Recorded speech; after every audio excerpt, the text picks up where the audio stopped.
Hey, what's going on, everyone? Back with a little knife content. Kind of wanted to give you all an update on what I've been up to and some bigger moves that I've made. To start off, I kind of actually wanted to throw out there a Hunter S. Thompson quote that kind of comes to mind with this, kind of what he says about drugs and alcohol, how, he wouldn't necessarily recommend it to anyone, but it worked for him.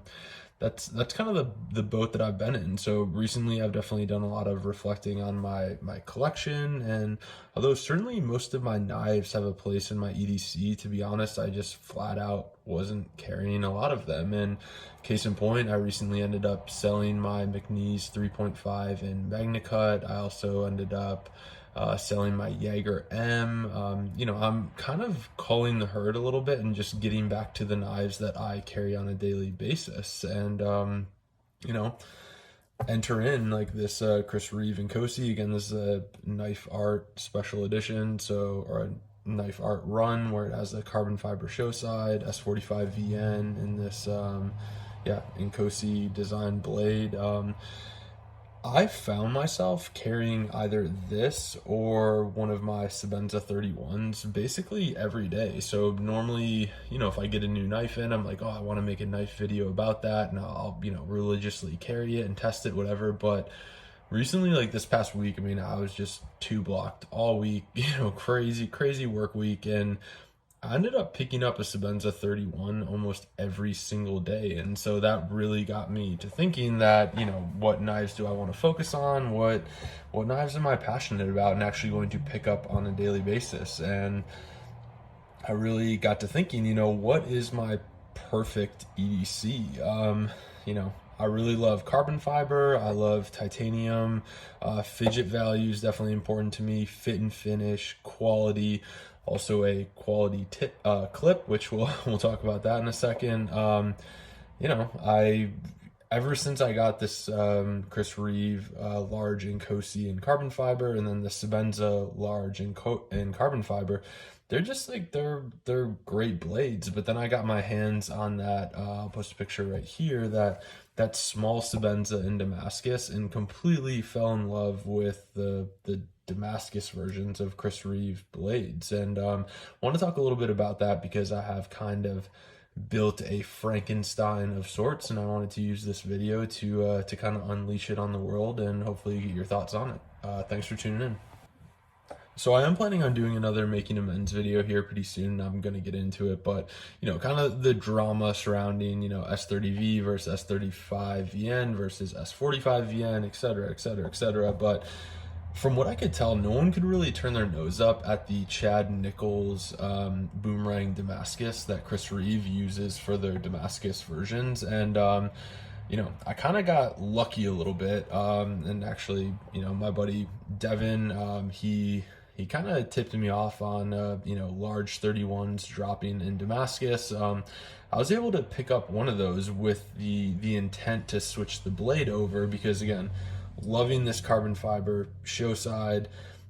They don't make a Damascus and carbon fiber split, and I was like, I'll be damned if I can't have that. I want that in an everyday carry. So I went outside of the lifelines a little bit here, and ended up doing something pretty interesting. And without further ado, this is what I kind of made. So what I ended up doing was I grabbed the carbon fiber show side, basically the entire frame of the Knife Art exclusive Sebenza 31, and then I bought a Chris Reeve large Sebenza 31, and then I ended up doing a blade swap on them, which it's risky. I was taking a chance with it, but I think one of the things worth noticing, like I definitely got lucky, whether it's like the lockup, the action, keeping in mind I'm still breaking this thing in, like it's, it's finicky to say the least. That it's always like bleeding. Put some oil in it. I've been working the action a lot, but it's actually been fun to kind of break this thing in and get it where it is. But as far as the fit finish, the blade centering, it's all on. So this one's definitely gonna get there, but I don't know. I I do know that Chris Reeve knives are hand fitted. So one of kind of like the pro tips, if you are thinking about doing anything like this, use the same blade stop pin, use the same pivot parts and washers of the blade. So those are kind of the critical parts of the blade. If you're going to do a blade swap, definitely keep those with the same blade. And honestly, I haven't had any issues. The other kind of pro tip, like if you ever attempt to do anything like this, and I know like some people will just like, send their knives into Chris Reeve, be like, I want to do a blade swap, and I do know that they'll work with you for that, but I just kind of wanted to like go for it and see what happened. Kind of my pro tips from doing that, and I am planning on making a video in the future of, taking apart and doing maintenance to Chris Reeve's knives, but certainly you need to keep, yeah, pay close attention to the schematics that come with it, because although these body screws and stop screws look the same, they are not the same, and if you kind of end up bungling these up or swapping one for the other, it's not going to fit right. And yeah, the pictures that I posted with this blade swap, I was just having a crazy week, but I really wanted to get this blade swap done. I was on phone duty, had a phone call going on. I was kind of on hold in the middle of the night, and I was like, what could possibly go wrong? So that was my first mistake. Like, definitely make sure you have kind of the time and attention to do a blade swap if you're going to do it, because it was a little bit nerve-wracking, but once I got done with it, I honestly could not be happier. Like I'm really like I'm so satisfied with this knife, and I'm really excited to share it with you guys. And moving right along as far as my blade swap adventure goes here,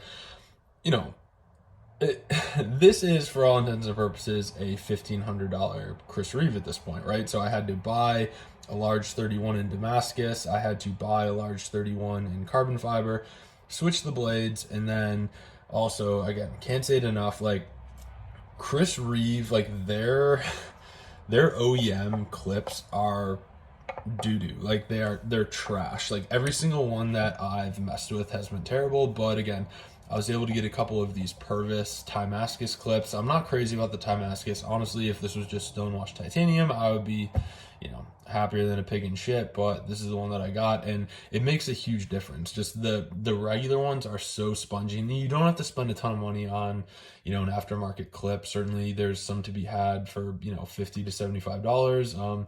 You definitely want to switch the clip out, but once you do that, I mean, there's all the confidence in the world that this knife will stay in your pocket when you're utilizing the clip. So that was one of the things, hell or high water, I was going to switch out with these knives. And now that I've actually made the swap, so obviously this is the old body that the Damascus used to be on. I guess like a question that I kind of was wrestling with, which I'm sure is not, a weird question to have, is this now going to be a waste of a plain Jane or a PJ Sebenza 31?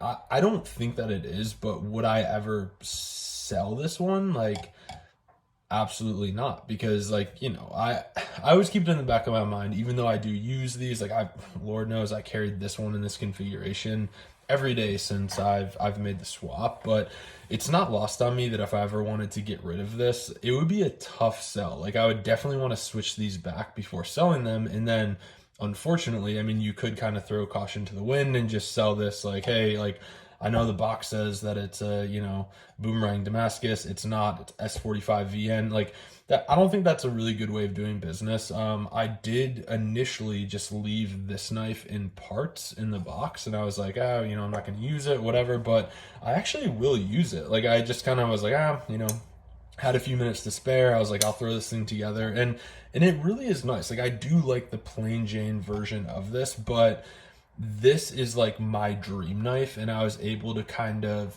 build it exactly how I wanted. So although it was, super freaking expensive, whatever, like just like the pride of ownership with this knife, like I love it. Like I really haven't seen anybody else do this to a Chris Reeve, but I love it. Every time I take it out of my pocket, I'm like, grinning ear to ear kind of thing. But there still is a place for this plain Jane 31. Like I'm not going to get rid of it for those two reasons, that I will carry the plain Jane version sometimes, and also I don't want to get rid of it because I don't want to take that loss. So certainly making this switch was kind of a, more expensive endeavor, but being on the other side of it, I can tell you it's completely worth it to me.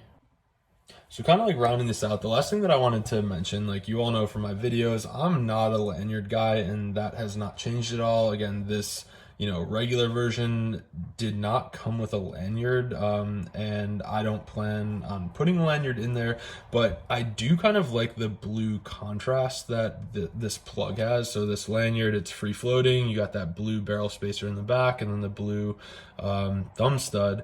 I think what I'm gonna do, and kind of a best practice that I've seen, is like untying this lanyard, and then you just kind of put a little bit of Loctite on this so it doesn't spin, because or else you will get that kind of like rattle and shaky sound there. But I think that when I do end up cleaning this, so right now I'm definitely in the break-in phase of this, so that's something that should be noted, that when you do a blade swap of any type, especially with a Chris Reeve, like there is a substantial break-in period there, but for me it's so rewarding. Like I feel like the most of the knives that I've gotten over the last few months, it's like, these things are running on skiff bearings, they just, whip open, slam shut, whatever. Like you kind of have to work for these, and I've loved it every step of the way. Like I love how I'll just kind of sit here, like work this action back and forth.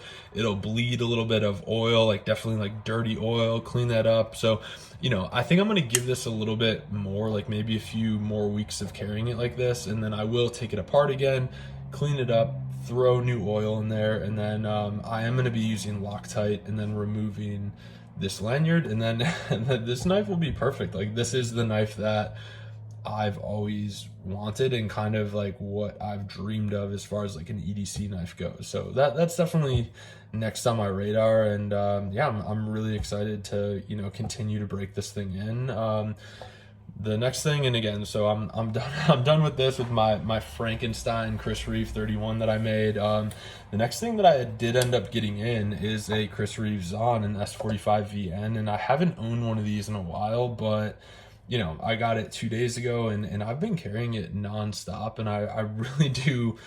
I love the Zahn, and like, it's been kind of fun for me as like a knife reviewer now to realize what's kind of like stayed in my my pack of knives. And certainly Chris Reeves, like you'll never lose money on them, and they're always there. Like I really do love the fit, finish, and quality of them, and that's one of the knife companies that I'm getting after. Like I think it's very easy in this game to have like rose colored glasses and be like, oh, this is the new hotness, like whatever, like I need to pick it up. But I don't know, it was kind of ironic to me of like where I came back after owning over 100 knives over the last 6 months, and like what I'm kind of like coming back to are things that I had 10 years ago, and I think that that's kind of cool, and there's a lesson in there somewhere. Like if you find something that you like, that you're passionate about, like definitely stick with it. Like it will take me a lot to move away from Chris Reeve and then Striders. Like I certainly have all of my Striders still. Like I still have way too many knives, but I just thought that this was kind of interesting, like kind of laying all these out and then being like, okay, cool, like I found exactly what my ideal EDC looks like, and I'm using the hell out of it. So appreciate y'all tuning in. Hopefully this was useful to somebody. If you have any comments, questions, please drop them down below in the comments. I've had quite a few new subscribers recently, so welcome aboard. Thanks for joining me kind of in my adventure with knives. I'll have a few more videos coming up. I am going to be traveling next week, so I might be dark for a little bit, but I'll do what I can to keep pushing out content. So really appreciate y'all tuning in. We'll see you next time.